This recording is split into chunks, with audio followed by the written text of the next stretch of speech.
there are two important things to know about me. Other than that I was paid to be pushed down the stairs by John Waters in a television miniseries called Till Death Do Us Part. One is that I am the most beloved member of my family. And two is I have a fucking incredible memory. My memory is vivid as fuck. Starting from the age of 4. I remember specifically my 4th birthday, my champagne birthday. Waiting in bed for the champagne. I didn't really know what champagne was, but for some big celebration. And put on my best outfit, my blue and white striped shirt with the lady duck playing soccer on it. And I marched down the stairs, and finally, my dad's sitting at the table eating his raw grain like it ain't no thing. And I'm like, excuse me, it's the 4th, and I'm 4. That was my first. Anyhow, I was born on Wednesday, July the 4th, 1984. And this is important to know for a few reasons. One is, if anyone's familiar with the old poem about the days of the week and children being born on it. It's like when Monday's child is full of joy, and Tuesday's child will be beautiful as shit, and Wednesday's... They're all wonderful, except for Wednesday's child. Wednesday's child is full of woe. Period. That's all I fucking got. That's all I got.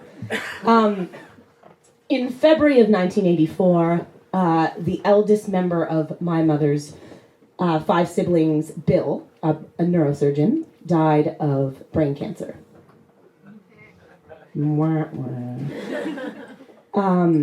And obviously I was in utero. There was a dark cloud over the family. My grandmother, Charlotte, the matriarch of the family, and one of my very best friends, she went into a very deep depression, obviously. A lot of rum, a lot of coke, a lot of nightgowns. But the 4th of July, 1984, she put on her gorgeous blue crystal earrings, her black Alaskan diamond ring, her favorite blue dress, and she marched to that hospital with a full face of makeup, and she fucking was full of joy. Something was there for my family to be fixed. And things were fucking good. From 84 to 93, I don't think a bad thing happened. I mean, as far as I know. In the year 1993, though, my grandfather passed away from complications of a bad blood transfusion. And, some rough shit. I remember, dealing with death for the first time, coming to school after being away for the funeral, my most mortal enemy, Patrick Miller, coming up to me in the hall and saying, "I'm really sorry about your grandpa." So I knew a lot more about life then. I knew a lot more about life then as well because some really sketchy things started to happen. My family's from the Durham region. My grandmother lived in South Oshawa. Right. And after my grandfather passed away, her house kept getting broken into. So her TV got stolen, those beautiful crystal earrings got stolen, my Alaskan black diamond ring got fucking stolen. I was like, damn mine. So my uncle, who lived in the basement, and it was a duplex, it's Oshawa, listen, he was an artist, decided, I think that we should get Oma a dog. I was fucking stoked. I'm allergic to dogs. I'll get over it. I love dogs. I wanted a dog more than anything. So one of my many weekends spending with my grandmother and my uncle, we go to the Oshawa Humane Society, go to the puppies, and we find this beautiful black and white mutt.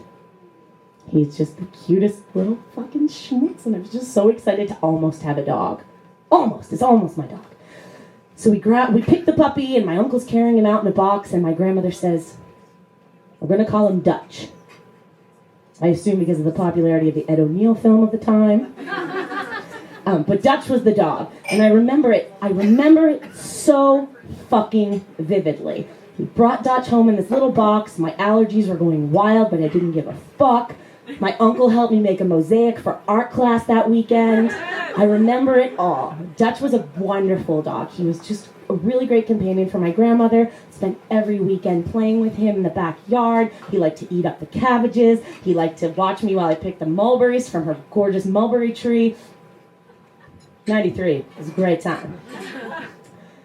About 10 or 12 months old, when Dutch was 10 or 12 months old, he had ran out for a few hours. I guess he had ran out. There's a ravine behind their house. He had caught a disease and was very sick. He was throwing up all the time. And I recall picking up the phone rang at my folks' house. My dad had picked up the extension upstairs, and I had picked up the extension downstairs, and I heard my mom just weeping, saying, we lost the dog. We had to put Dutch down. So I was like, really? I'm going to fucking lose two important things in my life in this time. Like, I guess that was my dog. That was my dog. My dog is gone. I touched base with my family to talk about this, and not a single fucking one of them remembers this dog. Not a single person. My uncle and aunt who lived in the duplex below us don't remember getting the dog. There are no pictures of the dog. There is not a single other person in my family that remembers this goddamn dog.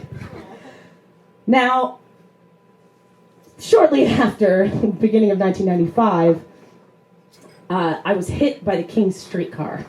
I was leaving a matinee performance of Crazy for You with my dad's high school. We were going to the organ grinder. I was very excited. My mother said, please hold my hand. And I said, I'm 10. I don't need to hold your damn hand. And then I was hit. So now I'm really in a place where I don't know if I invented Dutch in a 10-month period where my life was kind of okay, or if I'm fucking nuts. That's up to you. Thank you.